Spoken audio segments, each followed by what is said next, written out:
అధినేత చంద్రబాబు చుట్టూ కేసుల ఉచ్చు బిగిస్తుంది. ఏపీ ప్రభుత్వం వరుస కేసుల్లో చంద్రబాబును ఉక్కిరిబిక్కిరి చేసే ప్లాన్ లో ఉంది. ఇప్పటికే చంద్రబాబుపై సిఐడి 3 కేసులను నమోదు చేసింది. ఇక స్కిల్ డెవలప్మెంట్ స్కామ్ లో చంద్రబాబు అరెస్ట్ అవ్వగా అమరావతి ఇన్నర్ రింగ్ రోడ్ కేసులో పీటీ వారెంట్ దాఖలు చేసింది. ఇప్పుడు తాజాగా ఫైబర్ నెట్ కేసులో చంద్రబాబును నిందితుడిగా పేర్కొంటూ ఏసీబీ కోర్టులో పీటీ వారెంట్ దాఖలు చేసింది సిఐడి. ఇక మొత్తం మీద బాబును జైల్లో పెట్టే ఎన్నికలకు వెళ్లాలని జగన్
జైలుకు పంపారు.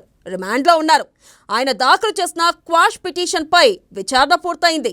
తర్వాత ఇన్నర్ రింగ్ రోడ్ కేసు, అలాగే ఫైబర్ నెట్ కేసును కూడా లైన్లో పెట్టారు. క్వాష్ పిటిషన్లో రిలీఫ్ వస్తే వెంటనే ఏసీబీ కోర్టు ద్వారా ఆ 2 కేసుల్లో అదుపులోకి తీసుకోవాలనే ఆలోచనలో ఉన్నారు. ఒకవేళ రిలీఫ్ రాకపోయినా ఇంకా మంచిదే, మరికొంతకాలం జైల్లో ఉంచుతారు. అయితే ఈ కేసుల్లో అవినీతి జరిగిందని ఒక్కటంటే ఒక్క సాక్ష్యం కూడా లేదని టీడీపీ నేతలంటున్నారు. అన్ని కోర్టుల్లో తేలిపోయాయని, సాక్ష్యాలు చూపించలేక చార్జ్షీట్లు కూడా దాఖలు చేయలేకపోయారని అంటున్నారు. డిపార్ట్మెంట్ వాళ్ళే, సిఐడి వాళ్ళే, సిఐఎస్ఎల్ వాళ్ళే, ఎస్బీ వాళ్ళే నిరూపించమనండి. అబ్బా ఎందుకు ఈ గోళ? ఏం నిరూపించుకుంటూ ఊకే మాట్లాడుతూ ఉంటే వినేదానికి ఎవరు సిద్ధంగా లేరు.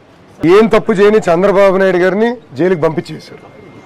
మీరే అన్నారు రేపో మాపో నన్ను కూడా పంపిస్తారని.